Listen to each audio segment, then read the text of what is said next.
Hello. Well, recently I made a very passionate video about the Theatre Royal Stratford East, which was putting on a play called Tambo and Bones, detailing the Black American experience, and it was being put on in London. There's so far so good. Stratford East is a suburb of London, one of the less affluent ones usually. Now, the problem with that arose when the theatre said that on a certain date in the run of this play that they were requesting that white people not attend so that black people who were so inclined could enjoy the show on that particular night without having to worry about the white gaze. Now, this is it was detailing the problems American black people had. It had actually nothing to do with the experience of black people, well, very little to do with the experience of black people in Britain. But they were also introducing some things that happened in America, you know, like racial segregation, that sort of thing, which never actually happened here. Well, it never happened here. No reason for the word actually there. And this caused a storm of protest, of course. There were some newspaper articles saying it's, or even Twitter posts and things like that I saw saying, what's the big deal? You know, let the guys have their night on their own or whatever. And, you know, it's only one night. And I said in my previous video, that's like saying somebody's only a little bit pregnant. The stain is there. All right, so that was the situation. And I released that video in which I was quite disgusted by the thought that went around that and by the fact that people were prepared to accept it. And so this morning I got up with the idea that maybe I could do a little bit of digging. First of all, I wanted to know who is running that place. Why should they think that this is acceptable? And the funny thing is, I had at the back of my mind that there were probably a lot of, well, student activists of various sorts, or student activists in the way that Jeremy Corbyn is a student activist. Those sorts of semi-mature people that never quite grew up and always want to create a stir. That's what was in the back of my mind. So I decided to check out who's running that place. Sorry, I'm rather thirsty. Weather here is quite hot right now. And as I keep reminding people, British houses are not really set up for very hot weather. Okay.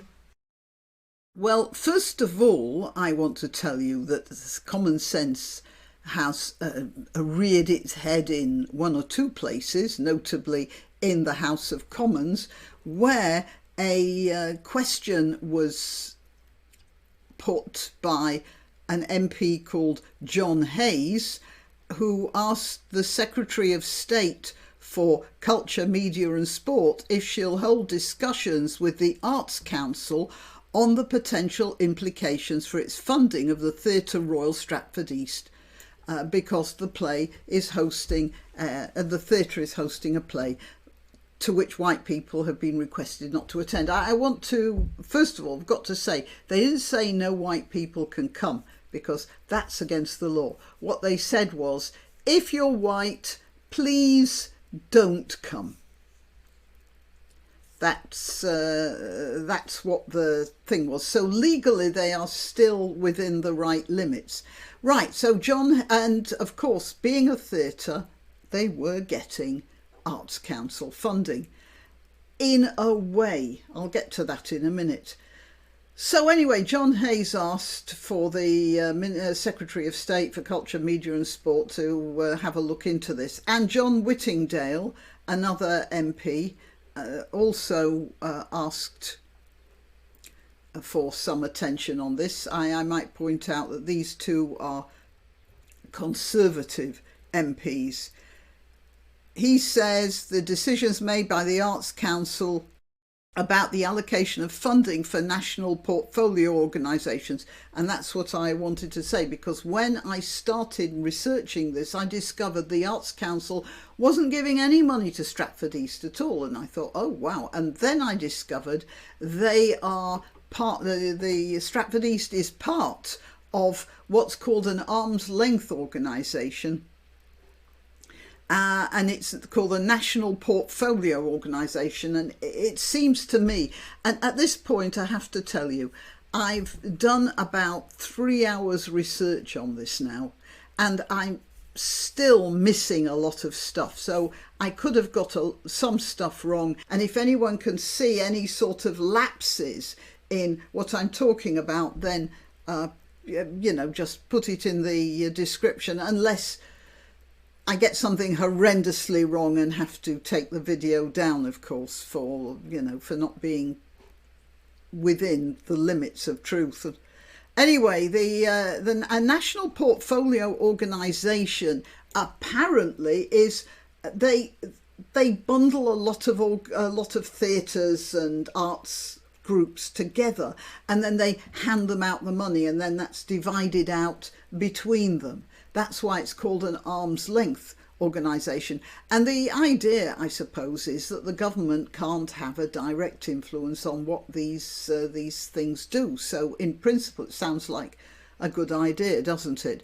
Anyway, the Theatre Royal Stratford East is actually part of this NPC thing, NPO, a national portfolio organisation. Sorry, cheers.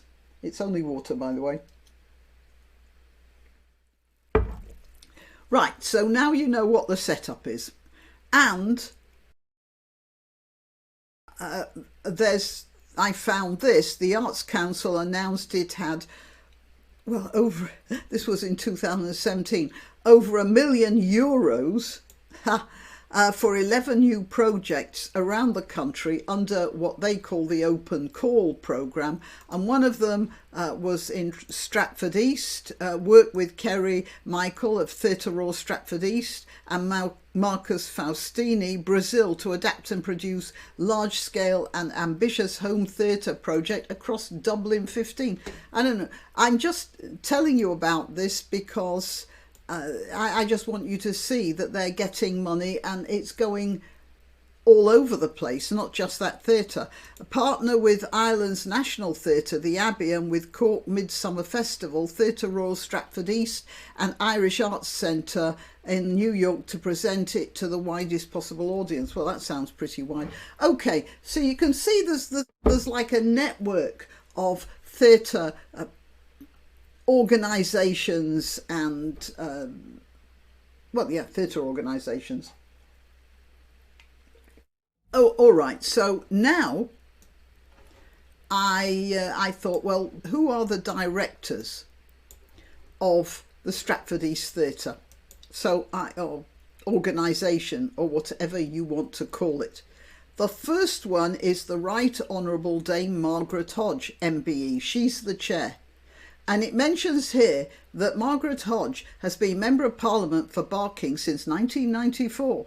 She's the former chair of the Public Accounts Committee, the first female elected person to take that role. Oh, that's good. She currently chairs the ARPG on responsible tax. They do not mention one or two things about her background which don't sound quite so honourable. So this is Margaret Hodge. She was appointed to the post of Minister for Children, it says here, just 5 months ago. This article is from 2003. And yesterday, 2 victims of child abuse threatened legal action, and a third demanded the resignation of the former Islington Council leader because she had been the head of Islington Council in the 1990s, and during her period there was a children's home that was being run by paedophiles. They were abusing all the children in that facility. And Margaret Hodge was told about this, and she completely, it appears, she completely ignored all the warnings that she was getting from various people.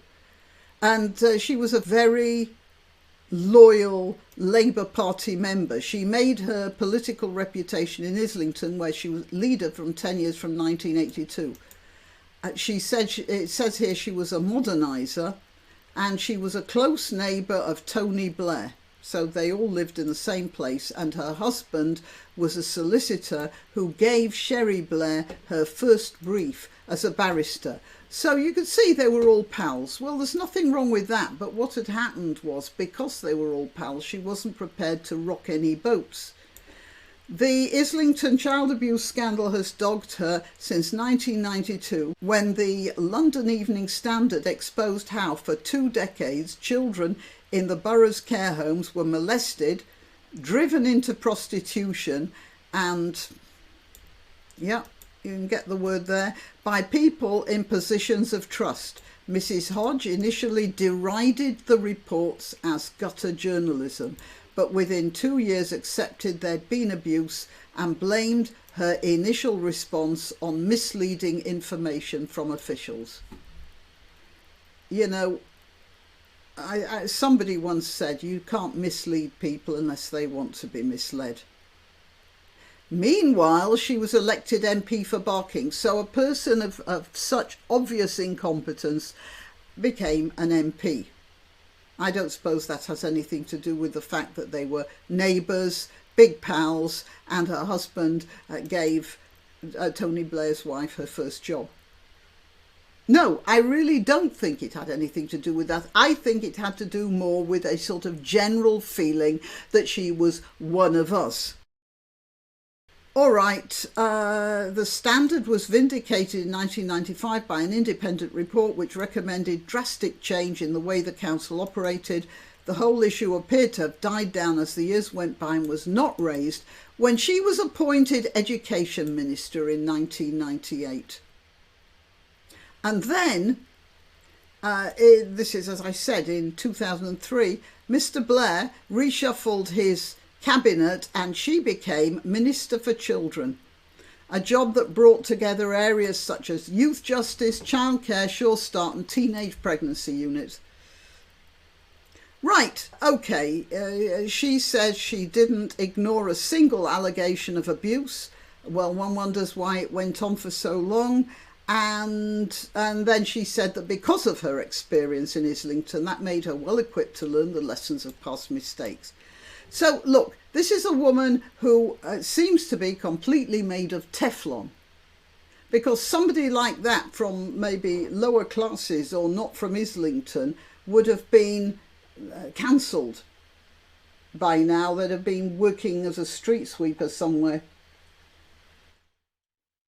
on the Isle of Mull or something like that. One of the people who was complaining about this, a chap called Panton, was threatening to sue Miss Hodge because she described him as an extremely disturbed person. Okay, this has nothing to do with the Stratford East thing, but it does give you an idea of the sort of person Margaret Hodge is, and more importantly, the sort of connections she has, because most people wouldn't hang on to their jobs with that sort of a record. Okay, let's get on to the board of directors again now. The right on Dame Margaret Hodge. Well, we've spoken about her, haven't we? Let's have a look at the next one. Councillor Joshua Garfield. Let's see, I've got some information about him. Here we are. Joshua Garfield. So he's one of the trustees or whatever. He has a company called Isaac and Daniel, which is a management consultancy business, and he's a counsellor and the health education officer of Stratford East Trading. Well, I don't know what company running a theatre needs a health education officer for, but this might give you something of a clue. This is his election leaflet from Newham Labour. Okay, let's have a look at one of the other people. I can't go through them all, it would take too long. This guy, Christopher Hurd, I did some research on him. Now, the different colours here, so there's absolutely no meaning to the colours other than that it shows you the different categories. He is director, film producer for Speed Street Film Company, Rugforced Films Limited, Ethical Journalism Network, Kent Rising Limited, the Kent Film Company Limited, and as I've said, the Stratford East Trading Limited. So he's a film producer and he has many companies. There's only one that I would draw your attention to, simply because when I see anything that has ethical in front of it, I get suspicious, because it's like when you call countries, when you see a country that calls itself a democratic republic, you know what it is, and it ain't democratic. Okay, the next one, Martin Pilgrim, MBE, so he's had an honour conferred upon him. He's the honorary treasurer. He was chief executive of London Councils, the body which brings together London's local authorities. He's a member of the Chartered Institute of Public Finance and Accountancy and has a master's degree in management from the University of Kent. Most of his 39-year career worked for bodies representing local government on a wide range of policy issues. All right, so that's Martin Pilgrim. So what I'm pointing out is that none of these guys are student radicals, are they? Peter Wilson, MBE, I have something about him. There's no doubt that there will be others that I could have gone further into this, but I have only limited time. Peter Stafford Wilson. So he's on the Stratford East Trading Limited, the one that gets the NCOs, remember? He's a theatre producer at Pioneer Theatres, Alcomware Limited, which is a software company, and I was interested in this Pioneer Theatres Limited and looked up the trustees on those, and what do you know? The very first one is Dame Margaret Hodge. Well, it's sort of interesting, isn't it? And there's Elizabeth Glynn again, which you remember I didn't, and somebody called Brian Allen Raven, that was also in the other list. So, oh look, here's Christopher Hurd again. And they're all trustees in this Pioneer Theatres Limited, in this company. Now, what's next? I'd say that's enough. Right, so we have here a situation where there's a whole load of interconnected people. That's hardly surprising, it's a theatre company, but they're all connected. Now, the reason I went into this was because I thought they should be named and shamed. They're the ones running the place, and they're not student radicals. So most of them appear to be very prosperous, well-connected business people. Why are they allowing this? Well, perhaps you can answer that, because I can't. All right, well, that's my little bit of research into this whole Stratford East debacle.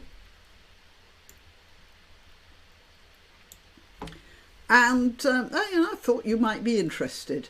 Okay, I'm Granniopteryx. I'm on YouTube, Rumble, BitChute and Minds. I am also on Twitter and Gab. All the links are in the description. Please give a thumbs up to this video. Very important, it really helps. You can contribute financially as well. Again, links in the description. And you can share and you can subscribe. If you're on YouTube, remember, check you're still subscribed. But meanwhile, thumbs up.